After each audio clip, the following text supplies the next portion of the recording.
Bonjour, c'est Flora des Marmotons à Douin. Flora, tu as une belle histoire parce que tu n'es pas là d'hier au Marmotton, tu y as presque grandi. Alors raconte-moi, déjà t'es arrivée en quelle année à Douin? Alors en quelle année? Moi, je ne me rappelle plus trop. Ce que je me rappelle d'un point de vue d'enfance, je suis arrivée en CE1. Voilà, donc depuis le CE1, j'habite à Douin. J'ai fait toute ma scolarité à l'école primaire et je suis allée ensuite au collège de Saint-Joriot.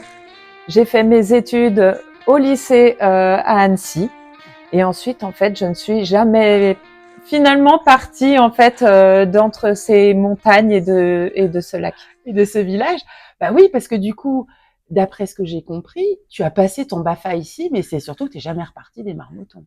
C'est ça, tout à fait. J'ai passé mon BAFA dans la région pour travailler en tant qu'animatrice tout d'abord à Saint-Joriot, mais ensuite je suis venue en fait dans l'association Les Marmottons et ça fait tilt chez moi quand j'ai vu qu'on cherchait finalement une animatrice aux Marmottons. Je me suis dit ah bah alors c'est là où j'ai passé toute mon enfance. Eh bien pourquoi pas une petite structure dans un petit village que je connais. Eh bien allons-y, c'est parti, l'aventure commence. Alors c'est quoi être animatrice aujourd'hui au Marmotton? Qu'est-ce que vous proposez? Alors animatrice aux Marmottons, d'abord c'est pas de là ce qu'on propose, c'est pourquoi est-ce qu'on est animatrice finalement. C'est très important au niveau des enfants, c'est les préparer, faire vivre l'enfance chez les enfants de la meilleure façon qu'ils soient pour les préparer en fait à être adultes. Donc c'est plutôt un travail de passion finalement que simplement un travail. C'est une mission sociale, c'est une mission aussi civique et c'est comme une grosse responsabilité pour les animateurs et ça fait tout sens. C'est un travail qui donne du sens et on sait pourquoi en fait on le fait. C'est valorisant, surtout dans les yeux des enfants quand ils brillent, quand ils nous demandent de jouer avec eux, quand ils nous demandent ne serait-ce qu'un coloriage ou qu'ils viennent nous confier en fait leurs soucis. Parce qu'en fait, vous les accueillez en périscolaire le matin, sur le temps du midi, le temps du soir, vous faites partie de leur vie, en gros. C'est ça, tout à fait. Le matin de 7h à 8h30, le midi pour la cantine, le soir de 16h30 à 19h, le mercredi, les vacances, on est toujours là. Qu'est-ce que vous proposez sur ces temps, du coup, de périscolaire? Et puis, vous avez beaucoup d'enfants, comment ça s'organise? Alors, on a beaucoup d'enfants, notamment pendant la cantine. On accueille presque tous les enfants de l'école. Le soir, une bonne partie aussi, jusqu'à 34 enfants. Et le mercredi et les vacances, jusqu'à 30 enfants. On organise notamment les mercredis et les vacances plusieurs thématiques. Donc, que ce soit de l'imaginaire pour les plonger voilà, dans un monde tout à fait ludique et imaginaire comme ça pourrait être les pirates, ça pourrait être les Vikings, avec toute une histoire où on endosse des personnages. Donc je suis plus Flora, je suis la capitaine du bateau, et avec les filles aussi, les animatrices qui portent toutes les activités. Voilà. Donc le but c'est vraiment de créer un imaginaire, de leur faire découvrir des activités créatives, ludiques, de les sortir en forêt, en sortie, de leur faire découvrir leur environnement et de pouvoir s'en amuser et jouer avec un rien finalement, un bout de carton. En fait, ce qui me parle, et puis parce qu'on a discuté tout à l'heure, on parlait d'intergénérationnel, l'importance aussi des personnes au milieu de cet arbre. Il n'y a pas que le petit ou l'aîné. Tu n'es pas une maman, tu n'es pas une maîtresse. Tu as un rôle à part, les animateurs ont un rôle à part parce qu'il y a beaucoup d'affect derrière tout ça, parce que tes yeux brillent quand tu parles de ça. Oui, il y a beaucoup d'affect derrière tout ça. Quelle relation Eh bien, c'est une relation de confiance que l'on crée avec l'enfant. C'est à la fois, comment on va dire, une relation de toute façon que l'on doit établir avec un certain entre guillemets recul, savoir être pondéré et ajusté, à la fois être dans le ludique, d'être dans l'amusement, mais à la fois d'être finalement une référente, je vais dire comment de parole, de communication avec l'enfant. On récupère leurs soucis, leurs petits leurs petites difficultés, des inquiétudes, et souvent les enfants arrivent en fait à beaucoup plus nous parler de ce qui leur pose problème, de leurs inquiétudes, des difficultés qu'ils ont avec leurs copains, ou des fois des problèmes qu'ils ont chez eux. Et ça permet des fois en fait de créer un dialogue qui peut être freiné parfois chez eux ou avec l'école. Et en fait, c'est vraiment créer une cellule de sécurité et d'écoute. C'est important ce mot, une cellule de sécurité. C'est pour ça que je te disais, t'as fait une maîtresse, t'es pas une maman, parce que cet espace ici, on prend plus le temps, c'est plus dédié au jeu, plus à la relation en dehors du temps scolaire ou du temps familial. Donc, on peut recueillir la parole. D'ailleurs, tu as une belle affiche concernant la prévention sur le harcèlement. Voilà. C'est un espace aussi où on peut communiquer et prendre le temps de discuter de ces choses-là. Tu as des choses à nous partager par rapport à ça? Il t'est déjà arrivé d'avoir des enfants qui se soient confiés à toi? Oui, notamment. Alors, de notre côté, c'est un travail en fait de longue haleine que l'on fait avec nos animatrices, parce qu'on travaille vraiment, c'est sur tout autour de la bienveillance, des relations avec les autres, qu'ils soient de manière de travailler la cohésion par le jeu, les notions de convivialité, d'écoute, de discussion, de communication en fait les uns avec les autres, et de respect. Et par là, en fait, on essaye, en tout cas au maximum avec les enfants, quand il y a des difficultés, des conflits, d'être à l'écoute des uns et des autres, d'alimenter un discours entre les enfants pour comprendre un petit peu l'autre finalement, qu'ils puissent avoir un discours entre eux qui peut-être a été brisé à un moment. Et effectivement, il y a plusieurs enfants qui viennent nous voir pour nous faire part de difficultés avec d'autres enfants qu'il y a eu. Et c'est par là que l'on peut désamorcer finalement des conflits ou faire émerger des problématiques qu'on n'a pas su voir à l'avance, et qui permettent en fait de trouver des compromis, une réponse. Mais donc du coup, quelque part, c'est aussi un espace peut-être pour les parents, non? Est-ce que les parents, parce que c'est vrai que tu vas chercher ton enfant à l'école, tu vas pas forcément prendre le temps avec la maîtresse de parler, parce qu'on est quand même sur quelque chose qui est beaucoup plus discipliné, beaucoup plus institutionnalisé. Les marmotons sous forme associative, et dans ce rapport que vous avez avec les enfants, est-ce que les parents, du coup, pour eux, vous êtes aussi une autre oreille? Tout à fait. C'est que nous, en tant que centre de loisirs, d'accueil de loisirs périscolaires, en fait, on a un fonctionnement un peu spécifique à notre accueil qu'on retrouverait pas forcément dans d'autres accueils. On nomme en fait des référentes de groupe. Donc, il y a une animatrice qui est référente du groupe des petits, par exemple, des 3 à 5 ans à l'année, et une autre personne qui est référente en fait des enfants des 6 à 12 ans à l'année également. Donc, en fait, ça permet à l'enfant d'avoir une personne référente, de la connaître dans son intégralité, ainsi que nous connaissons l'enfant dans son intégralité et dans son individualité. Et du coup, le parent, nous sommes une ressource pour le parent. Le parent vient nous voir et a confiance aussi dans notre rôle.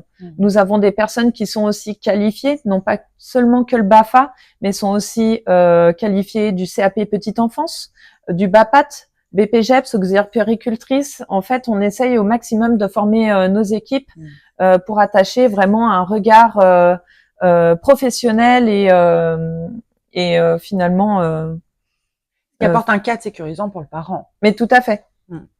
Tu m'as parlé tout à l'heure, et j'ai trouvé ça génial, que les enfants sont à l'affût de voir Franck sortir, le responsable technique, savoir si les plantes avaient été plantées ou pas. Quelque part, en plus, les marmotons sont hyper bien positionnés puisqu'on est en plein centre du village. Oui. Donc du coup, vous avez un espace social très très très important au sein du village au final.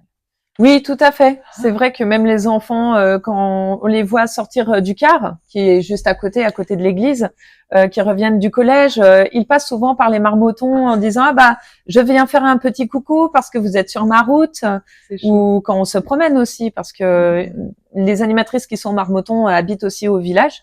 Et du coup, souvent me disent ah bah j'ai croisé tel ou un tel, il faisait telle activité sur sa trottinette, il ne portait pas de casque. Alors on en a parlé et l'enfant dit oui non mais je sais que tu vas me gronder vis-à-vis de ça. Donc c'est rigolo en fait de voir que ce lien continue hors des murs et quand on est autre que animatrice, on est aussi villageois et on se croise et on garde. Puis on est des mamans. C'est ça. Et on n'a plus cette identité, finalement, on n'a pas cette identité. C'est l'animatrice des Marmotons, c'est Flora, ou c'est Delphine, ou c'est Christelle. Et oui. Donc, oui. voilà. Il faut tout un village pour faire grandir un enfant. Je ne sais pas qui est cette phrase, désolée, j'essaierai de retrouver le nom, mais c'est tout à fait ça, en fait. Oui. Il faut tout un village pour élever un enfant, et dans cette proximité, d'être au cœur du village, Douin, c'est quand même un paradis en termes de positionnement entre l'école, l'église, la mairie et les Marmotons, c'est vraiment tout est bien et idéalement situé. Donc il y a cette grosse vie sociale. Et quel est le rapport avec les autres associations ou même avec l'école aujourd'hui concrètement? Vous avez les enfants le midi, mais est-ce que vous avez des ponts événementiels ou des choses en commun que vous faites ou pas du tout? Chaque structure a un programme déjà bien défini et bien complet. Eh bien, c'est vrai qu'on a finalement beaucoup de travail les uns et les autres. Donc, des fois, il est parfois difficile finalement de lier nos forces, on va dire ça comme ça. Mais avec l'école de Douin, on travaille en fait autour d'un projet éducatif du territoire. Et du coup, on s'allie ensemble en fait pour trouver des projets et monter des projets en commun. Donc, donc rien que par ça, par la création de projets, mais aussi par une question de coéducation. Donc, nous sommes en lien avec l'école quand on a des difficultés ou des problématiques avec les enfants marmotons, on le partage avec l'école et l'école nous partage également leur vision et ce qu'ils ont pu observer et le suivi avec certains enfants.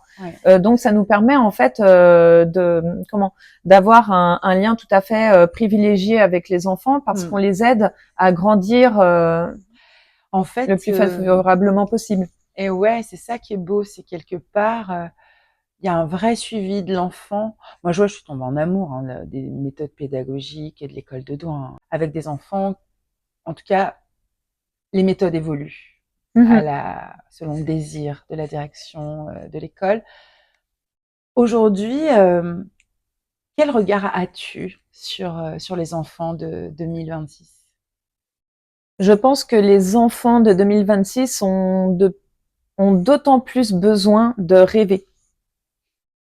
Je pense que c'est là où on est en train peut-être de passer à côté de quelque chose, où on observe une évolution dans les générations d'enfants.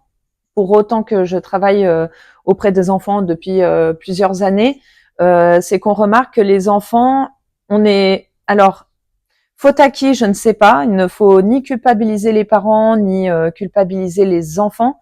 Mais je pense que c'est un problème sociétal qui est en train de se jouer, qu'on est en train de voler l'enfance aux enfants par les réseaux sociaux, par les outils informatiques qui prennent de plus en plus de place dans nos vies.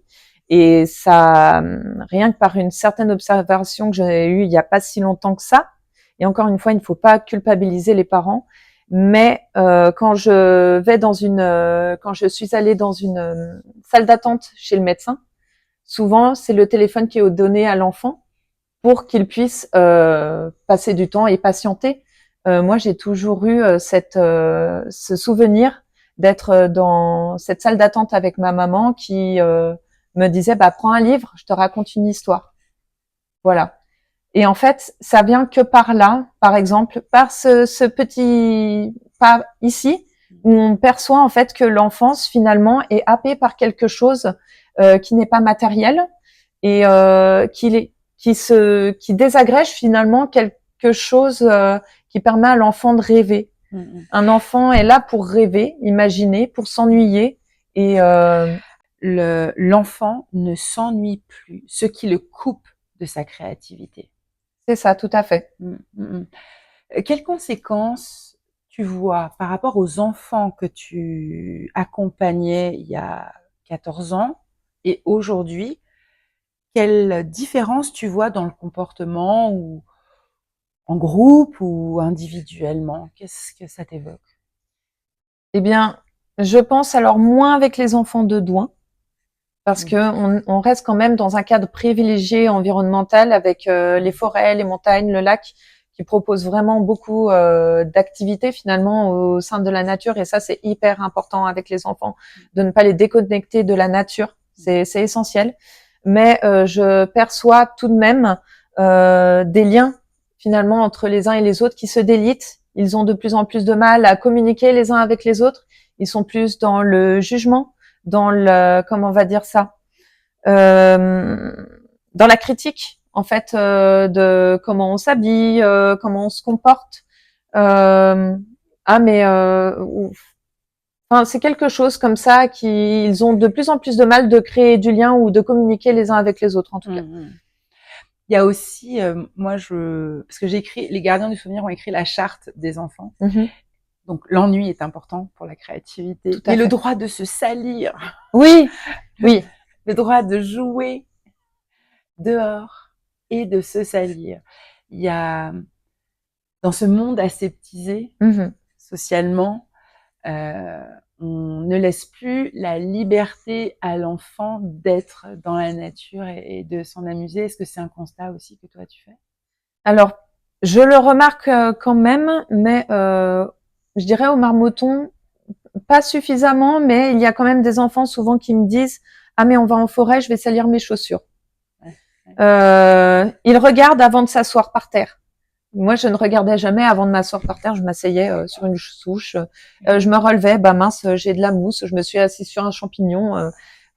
C'est quelque chose qui finalement, on ne s'inquiétait pas de ça, ou quand on manipulait les choses, le fait d'avoir de la terre sous les ongles, on ne s'en préoccupait pas. Et j'ai l'impression que les enfants ont plus cet aspect-là à se dire « Ah mais là, je vais me faire gronder, je suis salie, j'ai quelque chose dans les mains, faut que j'aille me laver les mains. » Et c'est là où en fait on remarque chez l'enfant cette ils sont freinés en fait dans leur découverte de leur environnement juste par ce biais-là et c'est dommage. Ouais, c'est vrai. Hein.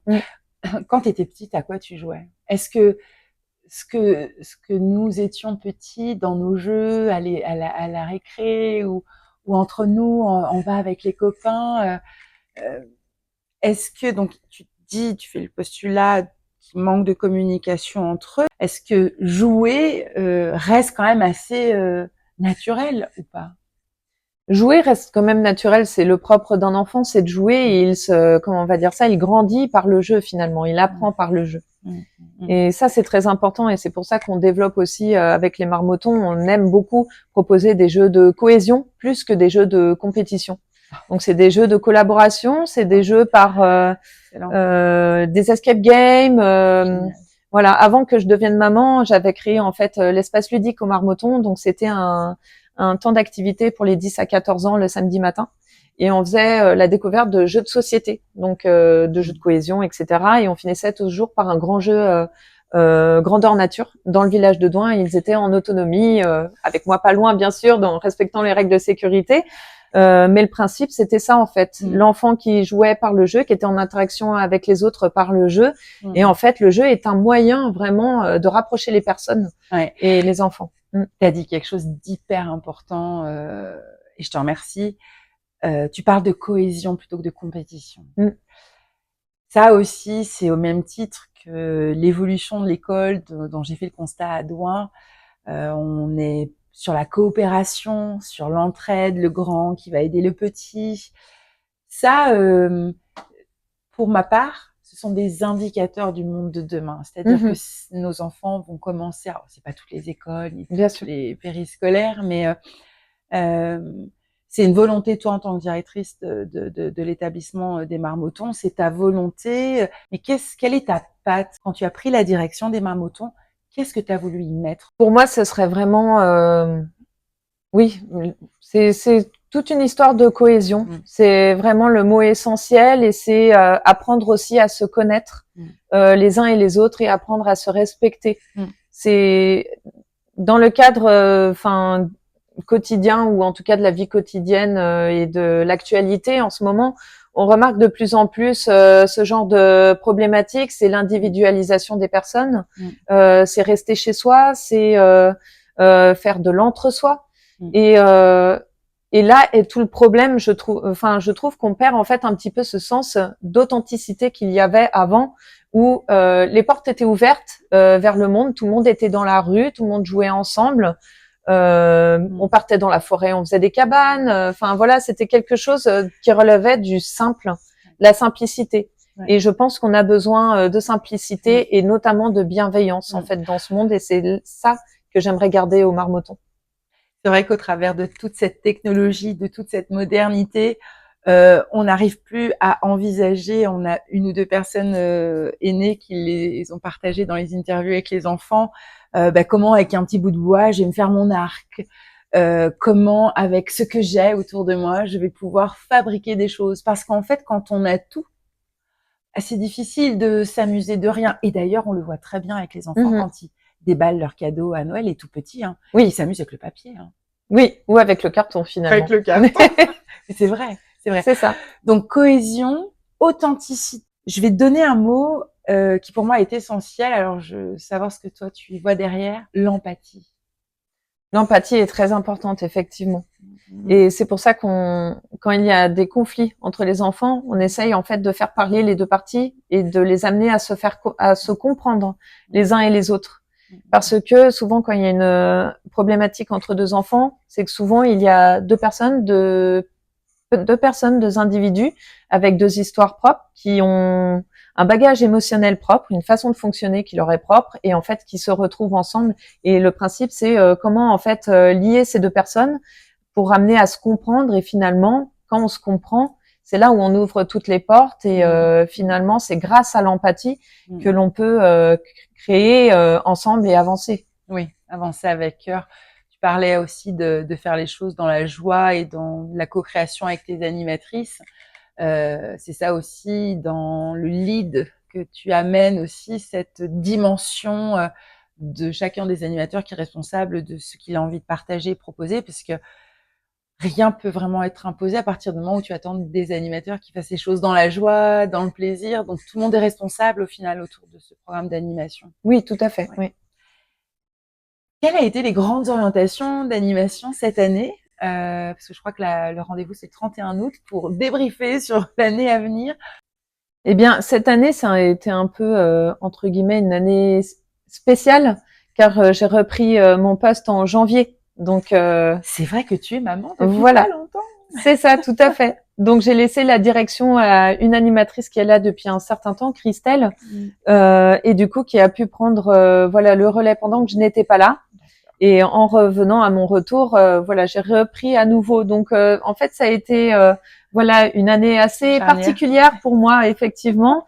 D'autant plus que je suis directrice depuis peu. Finalement, j'ai été directrice pendant 1 an et demi, et ensuite je suis partie en congé maternité. D'accord. Donc, je suis encore en train de prendre mes marques oui. En tant que directrice.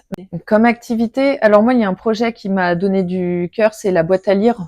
Qui est installée juste devant les Marmottons, qu'on a fabriqué avec les enfants. J'étais en tant qu'animatrice à ce moment-là, donc et qu'on voit qui est utilisé en fait très régulièrement.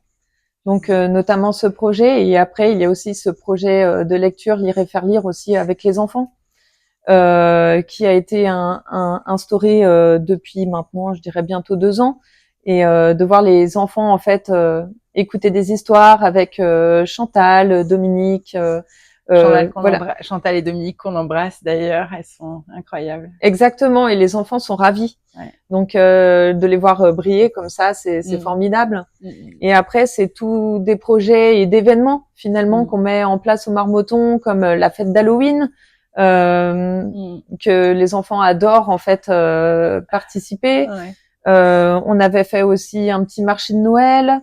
Qui avait été bien suivi. Les enfants ont fait des créations, des réalisations qu'ils ont pu vendre pour pouvoir organiser des activités avec les Marmottons. Donc c'est tout plein d'activités en fait qui sont générées comme ça par les envies et l'imagination des animatrices. Donc chaque année finalement est riche en événements. Voilà. C'est un espace essentiel, les Marmottons, et d'ailleurs ils vous en rendent bien témoignage parce que les grands au collège reviennent. Hein. Oui, c'est ça, tout à fait. On accueille des grands pour faire des stages BAFA, des stages découvertes. Ils veulent obligatoirement revenir. Et c'est ça, c'est là où on se dit on a tout gagné en fait. On a tout gagné. Même quand on leur fait coucou dans la rue et qu'ils nous rendent ce coucou et qu'ils viennent d'eux-mêmes en fait vers nous pour nous demander des nouvelles. Et c'est ça qui est formidable. On va clore là-dessus. J'étais ravie. À bientôt. À bientôt.